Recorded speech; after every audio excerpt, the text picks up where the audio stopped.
Ma sœur m'a giflé devant 200 personnes à son mariage parce que j'ai osé dire non. Elle voulait mon appartement parisien, celui pour lequel j'avais sacrifié ma jeunesse et ma santé, et elle considérait que c'était son dû. Ce qu'elle ignorait, au milieu des rires étouffés et des regards méprisants de l'Assemblée, c'est qu'un magistrat très respecté, une légende du barreau de Paris, observait attentivement toute la scène. Et il n'était pas le seul. Cette gifle, ce moment d'humiliation suprême, n'était pas la fin de mon histoire. C'était le début de la sienne. Avant de vous plonger dans les détails de cette journée qui a changé ma vie à jamais, j'aimerais prendre un instant pour nous connecter. Je suis curieuse de savoir d'où vous m'écoutez. Dites-moi dans les commentaires de quelle ville, de quelle région ou de quel pays vous êtes, et quelle heure il est chez vous. C'est toujours une source d'émerveillement pour moi de voir comment nos expériences, même les plus personnelles, peuvent traverser les frontières et nous unir. Maintenant, permettez-moi de poser le décor. Je m'appelle Amélie, j'ai 32 ans. Ma vie pourrait se résumer en quelques mots: travail, ambition, et une solitude choisie. Je suis avocate, spécialisée en litiges commerciaux. J'ai fondé mon propre cabinet il y a 5 ans, un pari insensé qui m'a coûté des nuits blanches, des relations sacrifiées et une quantité de caféine qui ferait frémir un médecin. Mais j'ai réussi. Mon nom est respecté. Mes clients sont parmi les plus grandes entreprises du pays. Et mon appartement, mon appartement. C'est un 3 pièces au 7e étage d'un immeuble haussmannien, avec un balcon qui offre une vue directe sur la tour Eiffel. Ce n'est pas juste un bien immobilier. C'est mon trophée. C'est la matérialisation de chaque examen que j'ai passé en pleurant de fatigue, de chaque petit boulot que j'ai dû enchaîner pour payer mes études serveuse, tutrice, vendeuse et de chaque moment où j'ai douté mais où j'ai continué à avancer. Ma sœur, Chloé, a 28 ans. Elle est mon opposé polaire. Là où je suis anguleuse et directe, elle est tout en courbe et en charme. Elle est le soleil de la famille, la princesse qui n'a jamais eu à se battre pour quoi que ce soit.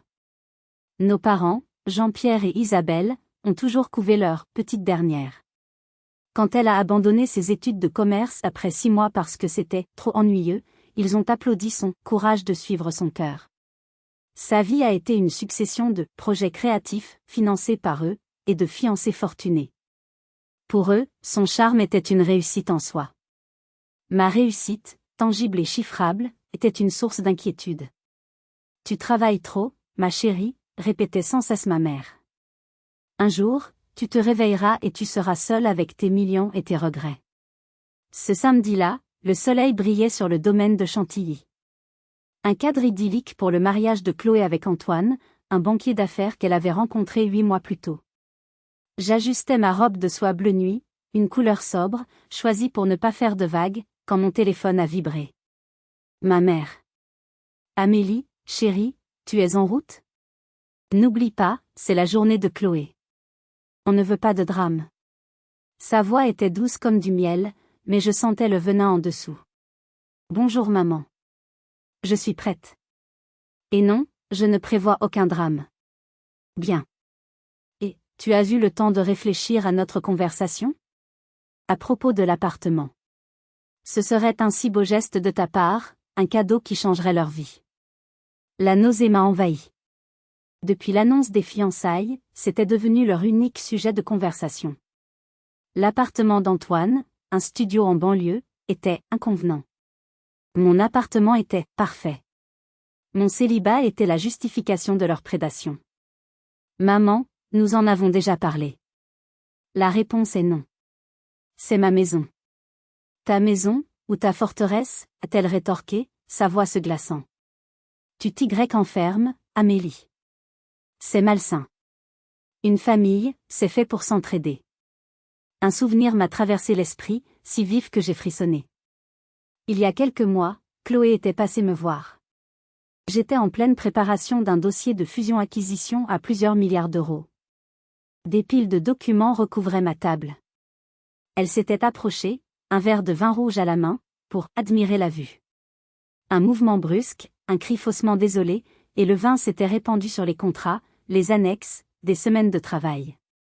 Oh mon Dieu, je suis tellement désolée. Je suis si maladroite, avait-elle gloussé. Mais regarde le bon côté des choses, ça t'oblige à faire une pause. J'avais mis ça sur le compte de sa frivolité. Mais aujourd'hui, cet acte ne me semblait plus innocent du tout. C'était un acte de sabotage, un avertissement. Elle voulait ce que j'avais, et elle était prête à détruire pour l'obtenir. J'ai mis fin à l'appel. En prenant mon sac, mon regard s'est posé sur une photo encadrée sur ma commode. Moi, à 22 ans, le jour de ma remise de diplôme, seule. Mes parents n'avaient pas pu venir, Chloé avait une grippe diplomatique. J'ai souri à cette jeune femme fatiguée mais déterminée. Je lui devais bien de me battre. En fermant la porte de mon sanctuaire, une pensée m'a glacée. Je n'étais pas simplement une invitée se rendant à un mariage. J'étais un soldat, sans le savoir, qui marchait droit dans une embuscade. Et je ne savais pas encore que cette journée n'allait pas seulement tester mes limites, mais les pulvériser. Le château était un chef-d'œuvre d'architecture, mais l'atmosphère à l'intérieur était lourde, oppressante. Des conversations feutrées, des rires forcés, des regards qui vous analysaient de la tête aux pieds. C'était le théâtre de la haute bourgeoisie parisienne, un monde dont je maîtrisais les codes professionnels mais dont je méprisais l'hypocrisie sociale.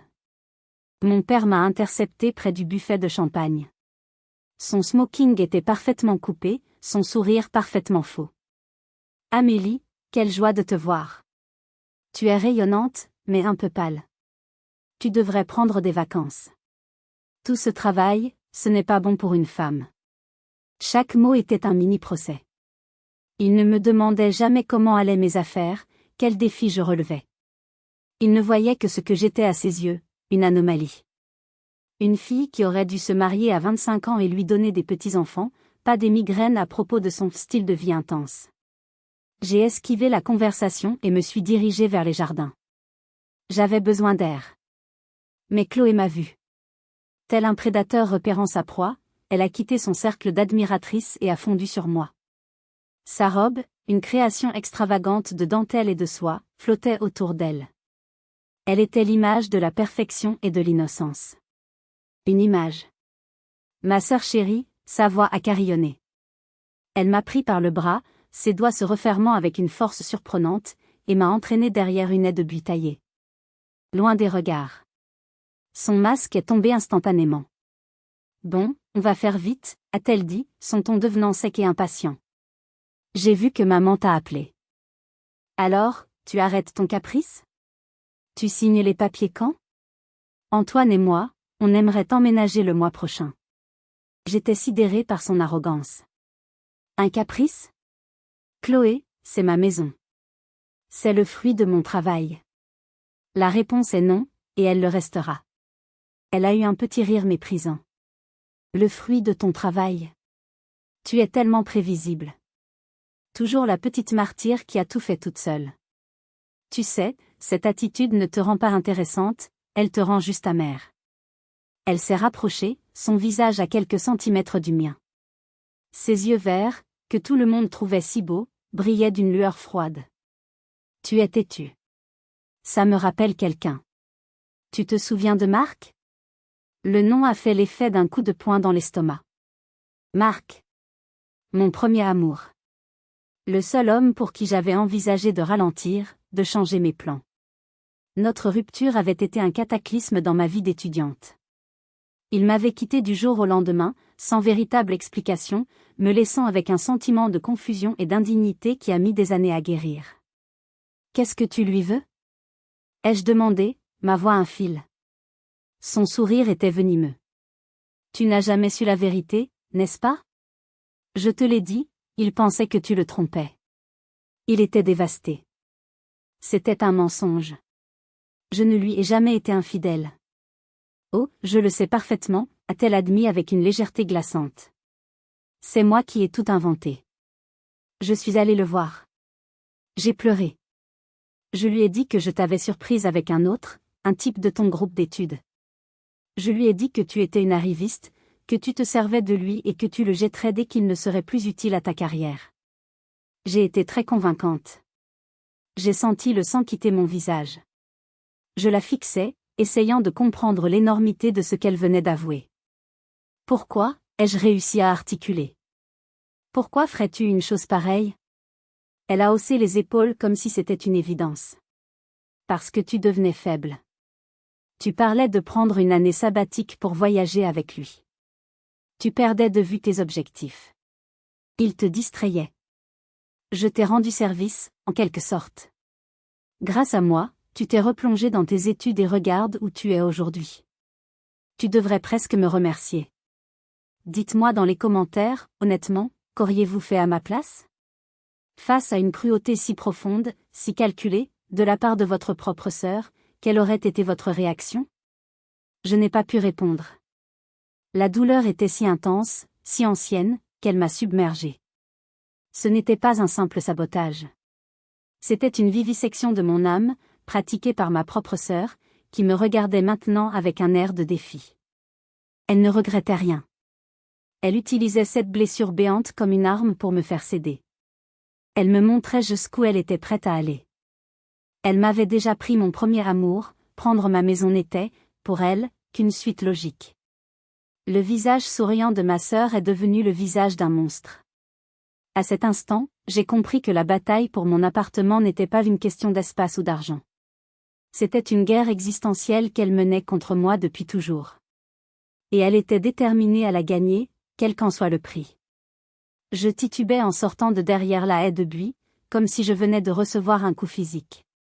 L'air frais des jardins ne parvenait pas à dissiper le brouillard de stupeur et de douleur qui m'enveloppait. La révélation de Chloé n'était pas seulement une confession, c'était une déclaration de guerre totale, une guerre qu'elle menait dans l'ombre depuis des années. C'est à ce moment que j'ai vu mes parents et Antoine se diriger vers nous. Leur visage était grave, leur démarche déterminée. Ce n'était pas une coïncidence. C'était une offensive coordonnée. Chloé avait préparé le terrain en me déstabilisant avec une bombe émotionnelle, et maintenant, les renforts arrivaient pour achever le travail. Ma mère a été la première à parler, ignorant mes joues pâles et mes yeux embués de larmes. Sa seule préoccupation était leur objectif. Amélie, ça suffit. Nous avons été patients, mais ta sœur est au bord des larmes le jour de son mariage à cause de ton entêtement. Nous devons régler ça maintenant. Régler quoi? Ai-je demandé, ma voix rauque. Le fait que vous essayez de me voler ma maison? Le fait que votre fille chérie est une manipulatrice sociopathe? De quoi voulez-vous parler exactement? Le mot « sociopathe » a fait tressaillir ma mère, mais mon père est intervenu avant qu'elle ne puisse répliquer. Modère tes propos, Amélie, a-t-il grondé, son ton ne tolérant aucune discussion. Nous ne te volons rien. Nous te proposons un échange équitable. L'appartement d'Antoine est très correct. Et nous sommes même prêts à te dédommager pour la différence de valeur. Un dédommagement, j'ai ri, un son sec et amer. Vous pensez que c'est une question d'argent? Vous ne comprenez donc rien? Cet appartement, c'est ma sécurité. C'est le seul endroit au monde où je me sens chez moi, où je n'ai de compte à rendre à personne. Et vous voulez me l'enlever pour le donner à celle qui a passé sa vie à me faire du mal? Arrête de te poser en victime, a explosé ma mère, sa façade de calme s'effritant. Depuis que tu es petite, c'est la même chose. Toujours à te plaindre que Chloé a plus d'attention, que la vie est injuste. Tu te souviens de ton 10e anniversaire, quand tu as pleuré parce que Chloé avait reçu un poney et toi des livres? Tu as toujours été égoïste et jalouse. La mention de cet anniversaire était d'une mauvaise foi inouïe. J'avais pleuré non pas à cause des livres, je les avais adorés, mais parce qu'ils avaient complètement oublié que j'étais allergique aux chevaux et avaient passé toute la journée à s'occuper du poney de Chloé, me laissant seule. C'est incroyable, ai-je murmuré, secouant la tête. Vous réécrivez l'histoire pour qu'elle corresponde à votre récit. Vous avez besoin que je sois la méchante pour justifier votre favoritisme. Antoine a alors jugé bon d'intervenir, jouant la carte du gendre raisonnable. Amélie, soyons pragmatiques. La valeur sentimentale, c'est une chose. Mais la réalité, c'est que vous occupez un bien immobilier familial de grande valeur qui serait mieux utilisé par un couple sur le point de fonder une famille. Pensez à l'héritage, à la continuité. Un bien immobilier familial? La phrase m'a frappée. Familial? Je l'ai acheté seul, Antoine. Avec mon argent. Le nom de la famille n'apparaît nulle part sur l'acte de propriété. Il est à moi. Point final. Ma résistance claire et nette les a exaspérés. Leurs masques de bienveillance sont tombés pour révéler leur vrai visage, celui de prédateurs frustrés. Ça suffit, a tonné mon père. Nous sommes tes parents. Nous savons ce qui est le mieux pour toi, même si tu es trop têtu pour le voir. Tu vas accepter cet arrangement. C'est une décision de famille. Ce n'est pas une décision, ai-je rétorqué, ma propre voix se durcissant, retrouvant la fermeté de l'avocate que j'étais. C'est une extorsion. Et je n'y céderai pas. Je les ai regardés tous les trois, unis contre moi. Mon père, le patriarche qui exigeait l'obéissance. Ma mère, la reine-mère qui protégeait sa princesse à tout prix. Et Chloé, la cause de tout, qui me regardait avec une haine pure, furieuse que je ne me sois pas effondrée comme elle l'avait prévu. Leur front uni était terrifiant, mais il a aussi clarifié les choses. Je n'avais rien à perdre avec eux, car je ne les avais jamais vraiment eus. Leurs mots étaient des pierres lancées sur moi. Ils ne voyaient pas leur fille, ils voyaient un obstacle. Mais ce qu'ils ne savaient pas, c'est que des années d'injustice m'avaient rendue plus forte qu'ils ne le pensaient. Et que leur prochaine attaque serait celle de trop. La tension était devenue un être vivant, une créature palpable qui ondulait entre nous. Notre confrontation avait créé une bulle de silence autour de nous. Les conversations des invités s'étaient tues. Le quatuor à cordes avait cessé de jouer. Nous étions sur scène, sous les projecteurs d'un drame que personne n'avait vu venir, mais que tout le monde se délectait de regarder. Chloé ne supportait plus ma défiance. Mon refus de céder, mon calme apparent face à leurs attaques frontales, la rendait folle. Elle avait besoin d'une réaction, d'une explosion, de larmes. Elle avait besoin de me voir faible. « Tu es pathétique », a-t-elle sifflé, sa voix tremblant de rage. « Tu te caches derrière ton argent et tes diplômes, mais tu es vide à l'intérieur. Tu n'as personne. Tu finiras ta vie seule, dans ton grand appartement froid, à compter tes victoires juridiques. Pendant que moi, j'aurai une famille. Un mari qui m'aime. Des enfants. J'aurai une vie. J'aurai tout ce que tu n'auras jamais. » Chaque mot était conçu pour blesser, pour frapper là où ça faisait mal. La solitude était ma plus grande peur, une peur que je combattais chaque jour en me jetant corps et âme dans mon travail. Elle le savait, et elle utilisait cette connaissance avec une précision chirurgicale. Mais cette fois, ça n'a pas fonctionné. Sa cruauté ne m'a pas atteinte comme avant. La révélation sur Marc, combinée à l'attaque de mes parents, avait créé une sorte de bouclier de glace autour de mon cœur. « Tu as raison, Chloé », ai-je répondu, ma voix d'une platitude déconcertante. « Tu auras tout ça. Mais tu ne l'auras pas dans mon appartement. » Ce fut la phrase de trop. La simplicité, la finalité de ma réponse a court-circuité quelque chose dans son cerveau. Son visage s'est congestionné. Elle a perdu tout contrôle. « Tu oses », a-t-elle balbutié, incrédule. Et puis, la fureur pure a pris le dessus. « Je vais t'apprendre à me parler sur ce ton. » Sa main est partie. J'ai vu le mouvement, mais il semblait se dérouler au ralenti. J'ai vu la dentelle de sa manche, le diamant à son doigt, la détermination haineuse dans ses yeux. Et puis l'impact. Bam. Le son a été sec, brutal, obscène dans l'élégance du lieu.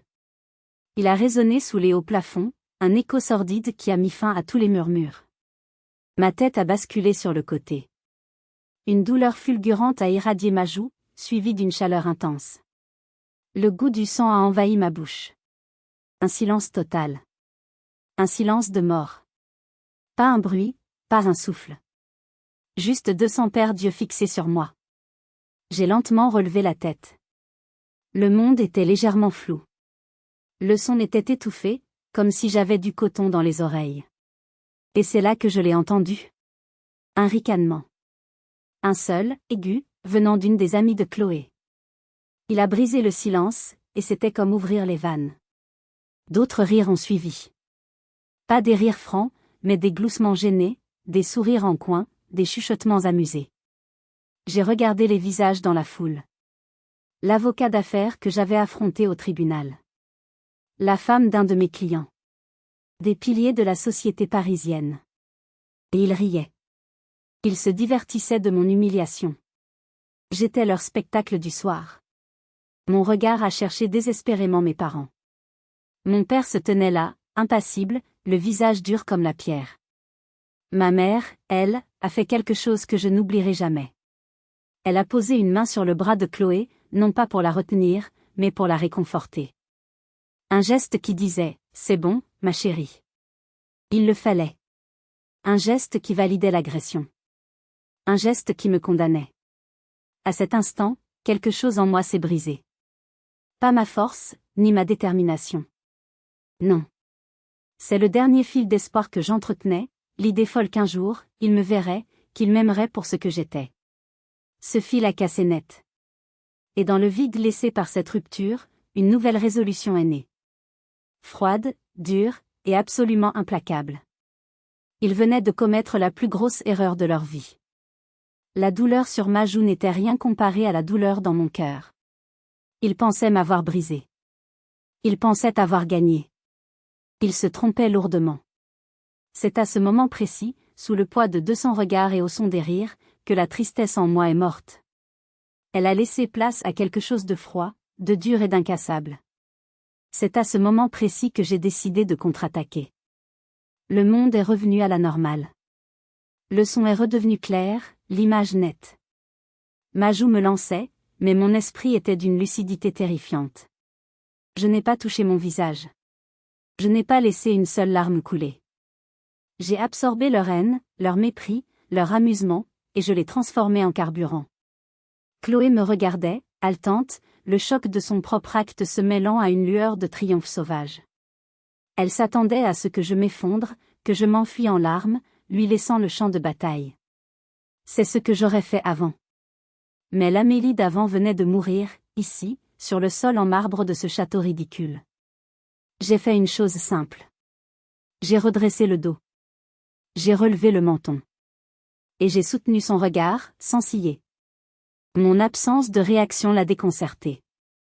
Le silence qui s'était installé dans la salle n'était plus un silence de choc, mais un silence d'attente. Que va-t-elle faire? Très lentement, j'ai fait un pas en arrière, créant une distance entre nous.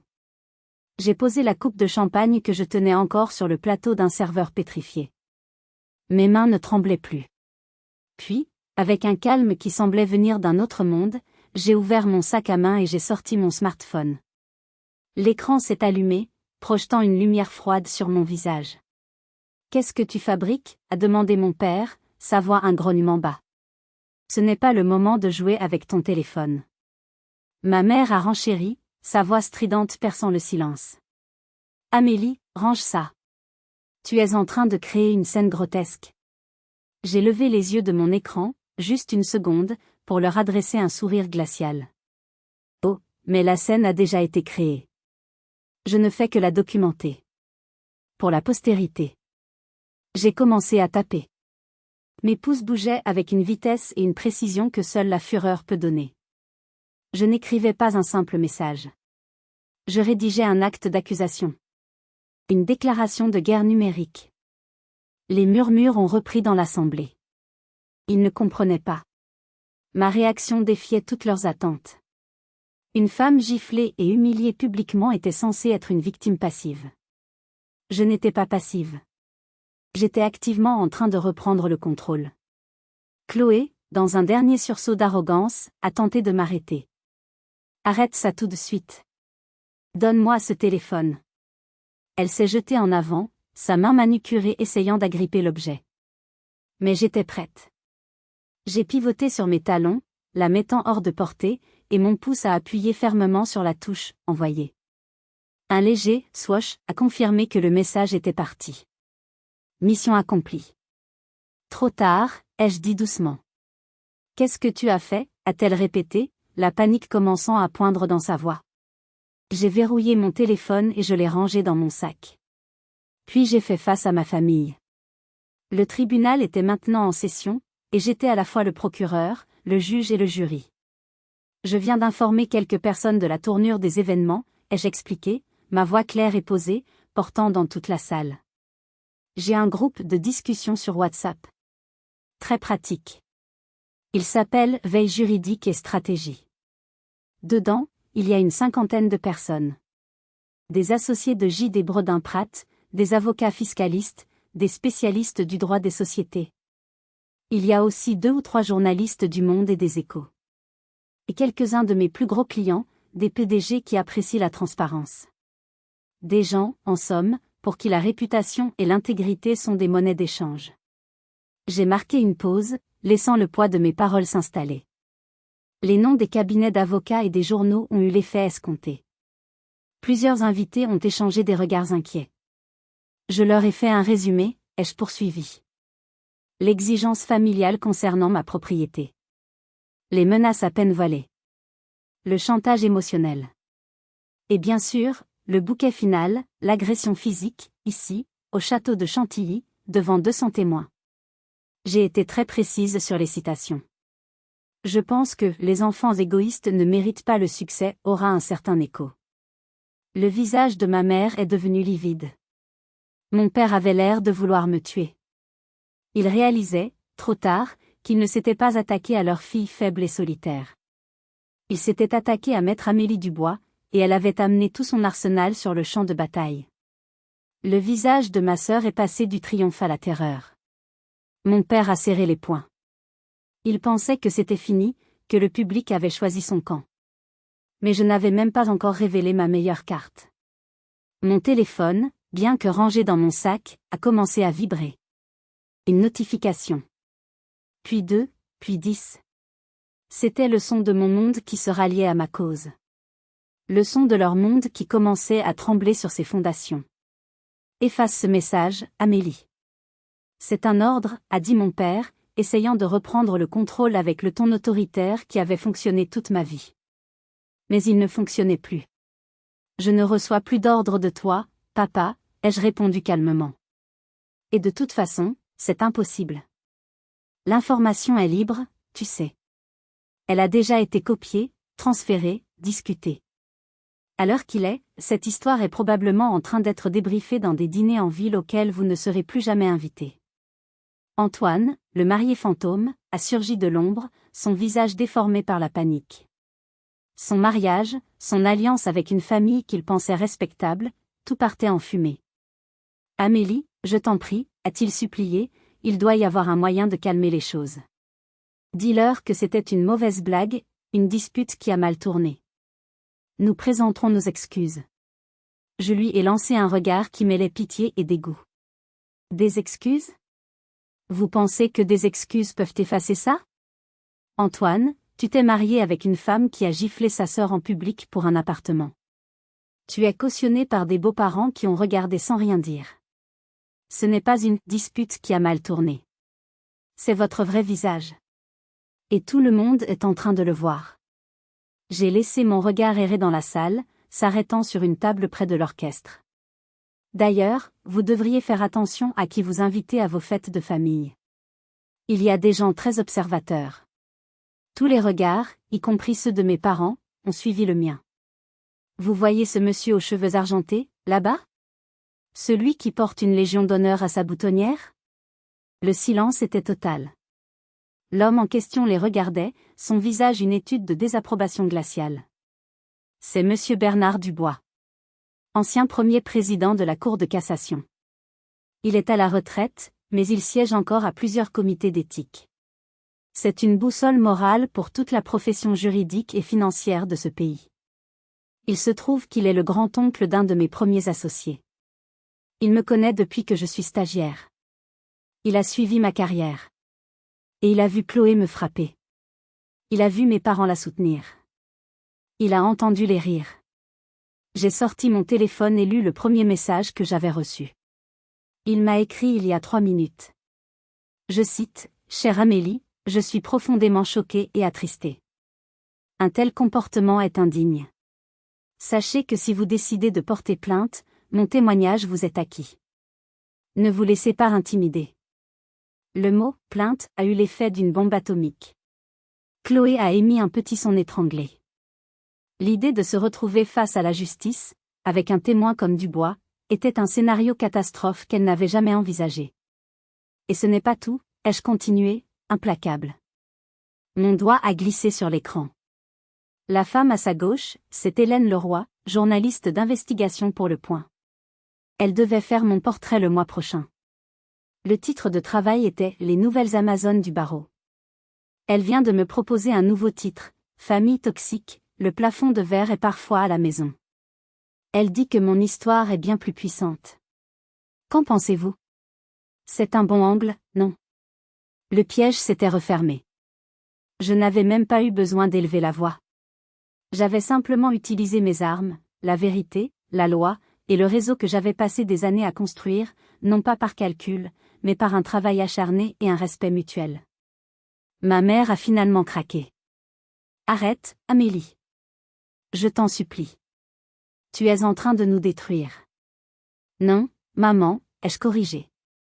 Je ne fais que vous tendre un miroir. C'est vous qui vous êtes détruit tout seul. Ma sœur a commencé à pleurer, des larmes de rage et de peur. Son beau mariage, son avenir doré, tout s'effondrait en direct. Mon téléphone a sonné. Une vraie sonnerie, cette fois. Le nom qui s'est affiché m'a fait éclater d'un rire qui, pour la première fois de la soirée, était sincère. Excusez-moi, je dois prendre cet appel, ai-je dit à l'Assemblée médusée. C'est l'agence de gestion de crise la plus chère de Paris. Ils me disent qu'ils ont une annulation et qu'ils sont disponibles pour un nouveau client. Quelle coïncidence! Ce qui allait suivre allait transformer ce désastre familial en une affaire publique, un cas d'école sur la chute d'une dynastie construite sur des apparences. L'appel de l'agence de gestion de crise a été le coup de sifflet final. La comédie était terminée. Les invités ont compris que le spectacle touchait à sa fin et que rester plus longtemps revenait à se tacher avec l'encre du scandale. La débandade a commencé. C'était un exode silencieux et gêné. Des « nous devons vraiment y aller », les enfants, des « oh, regarde l'heure », j'avais complètement oublié, des bises furtives envoyées de loin à la famille du marié, qui semblait vouloir disparaître sous terre. Le château se vidait à une vitesse surprenante, laissant derrière lui des coupes de champagne à moitié pleines et une famille en pleine implosion.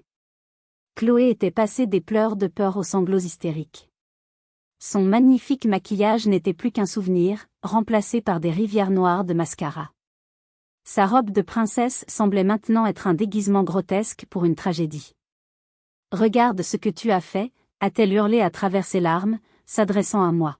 « Tu as tout gâché. Mon plus beau jour. Tu es un monstre. » Le monstre, Chloé, c'est celui qui frappe sa sœur parce qu'elle ne lui cède pas un caprice, ai-je répondu, ma voix lasse. La colère m'avait quitté, laissant place à un vide glacial. Tu n'as jamais voulu un mariage, tu as voulu une performance. Et quand une actrice a refusé de jouer son rôle, tu as fait tomber le décor. Mon téléphone a de nouveau vibré. C'était mon assistante, paniquée. Je l'ai mise sur haut-parleur, un dernier acte de cruauté calculé. Amélie, c'est une folie. La vidéo est partout. Quelqu'un a filmé la gifle avec son téléphone et l'a postée sur Twitter. Elle a déjà des centaines de milliers de vues. Le standard du cabinet explose. BFM TV a un journaliste en bas de l'immeuble. Ils disent que c'est l'histoire du week-end. Le hashtag mariage de la honte est en tête des tendances en France. Qu'est-ce que je dois faire? J'ai regardé les visages décomposés de ma famille. Twitter. BFM TV. Des concepts qui, pour eux, appartenaient à un autre monde, celui des célébrités et des politiciens. Ils venaient de réaliser qu'avec un smartphone, n'importe qui pouvait devenir le centre d'un scandale national. Ne dis rien pour l'instant, Jenna, ai-je dit à mon assistante. Rédige un communiqué de presse. Très simple. Maître Amélie Dubois est profondément choquée par les événements survenus lors d'une réunion de famille privée. Elle est actuellement en sécurité et remercie le public pour son immense soutien. Elle ne fera aucun autre commentaire pour le moment. Chaque mot était choisi. Réunion de famille privée, pour minimiser le mariage, en sécurité, pour souligner l'agression. J'ai raccroché. Le silence dans la salle était maintenant celui d'une chambre mortuaire. La famille d'Antoine s'était regroupée dans un coin, parlant à voix basse, me jetant des regards où se mêlaient la fureur et la peur. Ils mesuraient l'étendue des dégâts sur leur propre nom de famille. C'était le moment de partir. Mon rôle ici était terminé. J'ai fait un pas vers la sortie, mais mon père s'est interposé. Tu ne vas nulle part. Tu vas rester ici et réparer le désordre que tu as créé. Je l'ai regardé. L'homme qui m'avait appris à faire du vélo, qui m'avait tenu dans ses bras quand j'avais peur de l'orage. Je ne voyais plus rien de lui dans cet étranger au visage dur. Il n'y a rien à réparer, ai-je dit doucement. Seulement des choses à accepter. Acceptez qui vous êtes. Acceptez ce que vous avez fait. C'est la seule chose à faire. Je l'ai contourné et je me suis dirigé vers la grande porte. Avant de la franchir, je me suis retourné une dernière fois. J'ai regardé ma mère qui tenait ma sœur en pleurs dans ses bras, lui lançant un regard de pure haine. J'ai regardé mon père, seul et vaincu au milieu de la salle vide. Vous savez, ai-je lancé, ma voix résonnant dans l'acoustique parfaite, le plus ironique dans tout ça. C'est que je vous aimais. Malgré tout. Une partie de moi vous aimera toujours. Et c'est cette partie que vous avez tuée ce soir. Félicitations pour votre mariage, Chloé. Sur ces mots, j'ai tourné les talons et je suis partie. J'ai marché dans le long couloir, suis descendu par le grand escalier, et j'ai traversé le hall, la tête haute. Je ne savais pas ce que l'avenir me réservait, mais je savais une chose, j'étais enfin libre. Je pensais que le pire était derrière moi, que la bataille était gagnée. Mais je ne savais pas que dans son désespoir, ma sœur était capable d'un dernier coup, le plus bas, le plus vil de tous. Le retour à Paris a été surréaliste. Les lumières de la ville défilaient à travers la vitre de mon taxi, mais je ne les voyais pas. Mon esprit était un tourbillon d'images et d'émotions. Le son de la gifle. Le visage de ma mère. Les rires. La vibration de mon téléphone. C'était trop. En arrivant devant mon immeuble, j'ai payé le chauffeur et je me suis précipité à l'intérieur, cherchant refuge dans mon sanctuaire. Une fois la porte refermée, le silence de l'appartement m'a enveloppé. J'ai enlevé mes vêtements comme s'ils étaient contaminés et je suis resté sous une douche brûlante pendant ce qui m'a semblé être des heures. Je voulais laver la journée, l'effacer de ma peau. Mais c'était impossible. Épuisé, j'ai enfilé un simple t-shirt et je me suis effondré dans mon lit, tombant dans un sommeil lourd, sans rêve, le sommeil de l'épuisement total. Les coups à la porte m'ont réveillé en sursaut. Il faisait encore nuit. Mon premier réflexe a été la peur. Chloé? Mes parents? J'ai rampé hors du lit, le cœur battant à tout rompre, et j'ai regardé par le Judas. Mon sang s'est glacé. 2 silhouettes en uniforme de police. J'ai ouvert, mon corps tremblant. Madame Amélie Dubois, a demandé l'officier le plus âgé, son visage impassible. Oui, c'est moi. Il y a un problème? Nous avons reçu un signalement anonyme concernant une forte odeur de produits chimiques et des allées et venues suspectes à votre domicile. Le signalement fait état d'un possible laboratoire de drogue de synthèse. Nous avons un mandat pour perquisitionner votre appartement. Les mots n'avaient aucun sens. Un laboratoire de drogue? Chez moi? C'était si absurde, si grotesque que j'ai failli en rire. Et puis j'ai compris. C'était elle. Chloé. C'était sa dernière carte. La carte de la destruction mutuelle. Si elle tombait, elle m'entraînerait avec elle. Une accusation de cette nature, même si elle était fausse, laisserait une tache indélébile sur ma réputation d'avocate. C'était un coup de maître dans la perfidie. Ils sont entrés. Ils étaient corrects, presque désolés, mais ils faisaient leur travail. Et leur travail consistait à retourner chaque recoin de ma vie. Ils ont ouvert mes placards, vidé mes tiroirs, palpé mes vêtements. Ils ont inspecté ma cuisine, ma salle de bain, mes livres. Chaque objet personnel était examiné, soupesé. C'était une violation intime, une profanation de mon espace le plus sacré. Pendant qu'ils fouillaient, j'ai aperçu un flash à travers les rideaux. Je me suis approché de la fenêtre. En bas, dans la rue déserte, un homme avec un téléobjectif était en train de photographier la scène. Non seulement elle avait appelé la police, mais elle avait prévenu les paparazzis. Ils n'ont rien trouvé, évidemment. Ils sont repartis 1 heure plus tard, avec des excuses polies. Je me suis retrouvée seule, au milieu de mon appartement mis à sac. Et là, j'ai craqué. J'ai hurlé. Un cri de rage, de désespoir, de pure frustration. J'avais gagné la bataille, mais elle continuait la guerre avec les armes les plus sales. Le lendemain matin, la photo était à la une d'un tabloïd en ligne. Perquisition nocturne chez l'avocate du #mariage de la honte. Le doute était semé. Mes messages de soutien se sont taris, remplacés par des appels inquiets de clients importants. Amélie, tout va bien? Nous avons vu les nouvelles. La boue commençait à coller. Je me suis assise à mon bureau, au milieu du désordre, la tête entre les mains, croyant que j'avais atteint mon point de rupture. Et puis, mon téléphone a sonné. C'était le numéro personnel de Monsieur Dubois. Amélie, c'est Bernard. J'ai vu les nouvelles de ce matin. C'est une infamie. Ne dites rien. Ne faites rien. Laissez-moi gérer ça. Moins d'une heure plus tard, son communiqué de presse est tombé. Il était bref, mais dévastateur. Il y dénonçait une manœuvre de harcèlement abject et une dénonciation calomnieuse qui relève du pénal. Il y annonçait avoir lui-même saisi le procureur de la République et mettait en jeu sa réputation personnelle pour garantir l'intégrité irréprochable de maître Amélie Dubois. C'était plus qu'un soutien.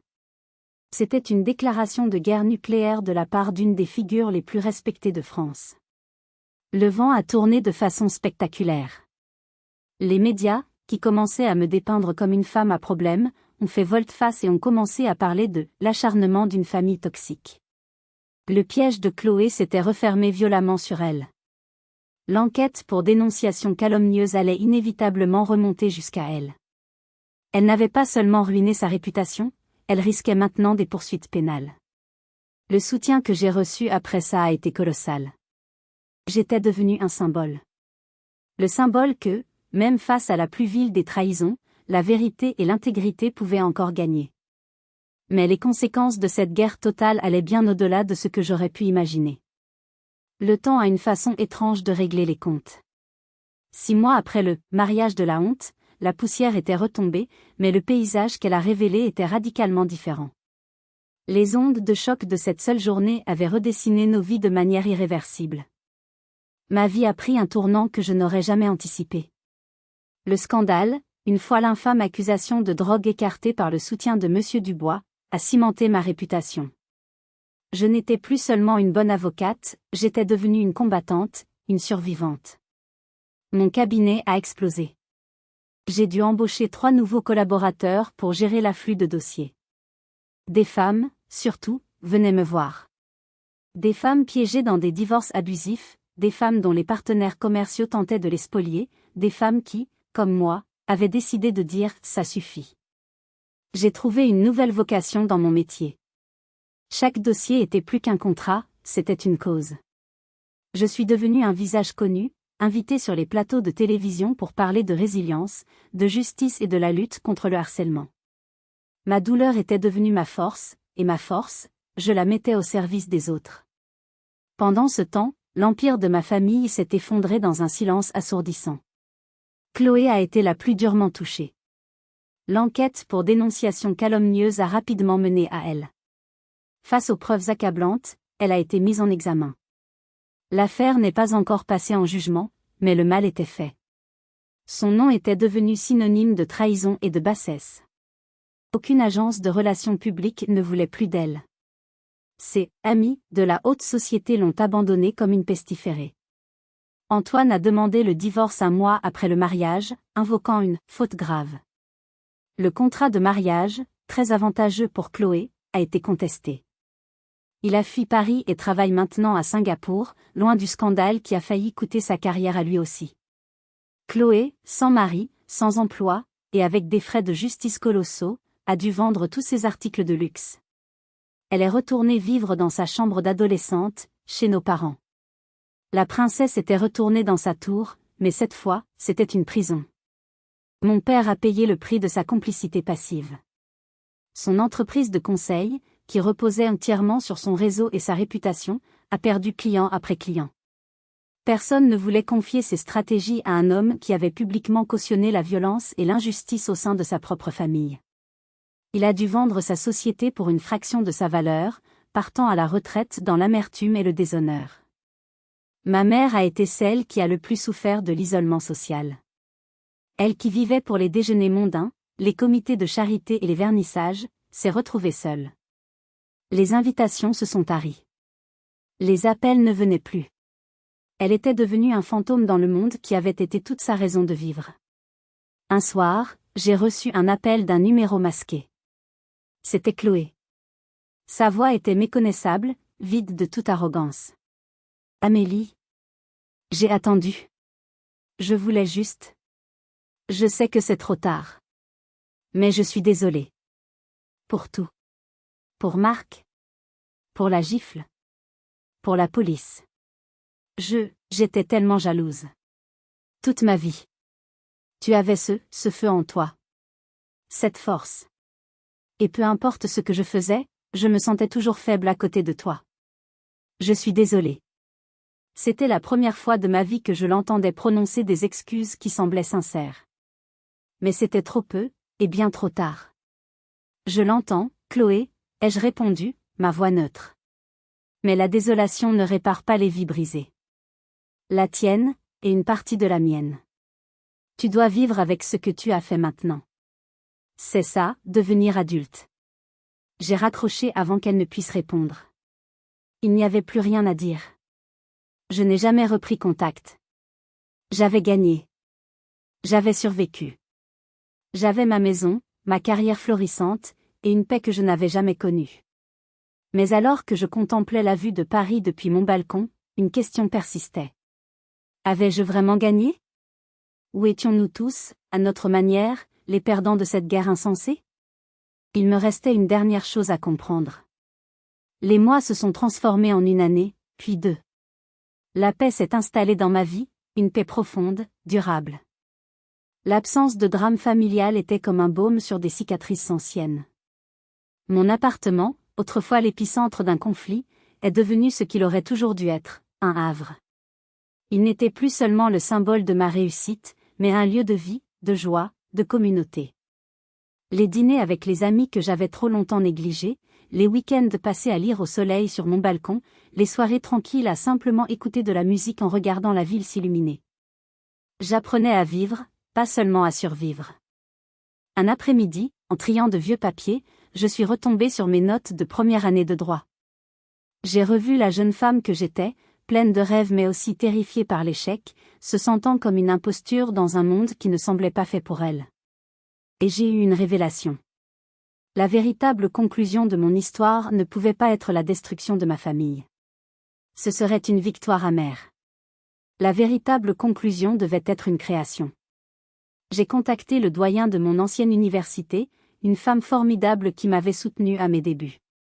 Je lui ai parlé de mon projet. La deuxième chambre de mon appartement, celle que Chloé avait convoitée, je voulais la transformer. Je voulais en faire une « chambre de la réussite », un espace de travail et de logement temporaire, offert chaque semestre à une étudiante en droit issue d'un milieu défavorisé, une jeune femme brillante qui n'avait pas les moyens de vivre décemment à Paris pendant ses études. La première lauréate de ce petit programme que j'ai baptisé « L'Envol » s'appelait Sarah. Elle venait d'un petit village de l'Ardèche, et son intelligence n'avait d'égal que son manque de confiance en elle. Quand elle est entrée pour la première fois dans l'appartement, ses yeux se sont écarquillés. Je n'ai jamais rien vu de tel, a-t-elle murmuré. Un soir, je l'ai trouvée endormie sur ses livres, le code civil ouvert devant elle. Je l'ai doucement réveillée et lui ai préparé un thé. Nous avons discuté pendant des heures. De ses peurs, de ses doutes, de son sentiment de ne pas être à sa place. Parfois, j'ai l'impression que tout le monde autour de moi a une longueur d'avance, m'a-t-elle confié.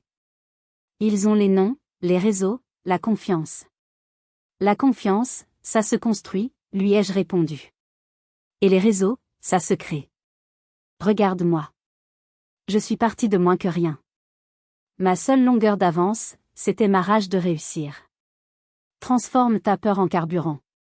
En la regardant, j'ai vu un reflet de moi-même, 20 ans plus tôt. Et j'ai compris.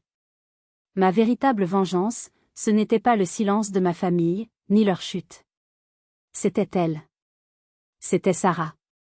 C'était de prendre l'espace même qui avait failli me être arraché par la jalousie et l'avidité, et de le transformer en un lieu de transmission, d'espoir et de solidarité. C'était de briser le cycle. Ma famille m'avait appris que les relations étaient transactionnelles, basées sur le pouvoir et le profit. Je choisissais de prouver le contraire, en construisant des relations basées sur le soutien et la générosité. Ma plus grande victoire n'a pas été de détruire ceux qui m'ont fait du mal, mais de construire quelque chose de si beau à partir des ruines qu'ils ont laissées derrière eux que leur haine est devenue insignifiante. Cette histoire est la mienne, mais ces thèmes, la trahison, la résilience, la recherche de sa place sont universels. Je sais que beaucoup d'entre vous ont leur propre bataille, leur propre famille toxique, leur propre victoire silencieuse.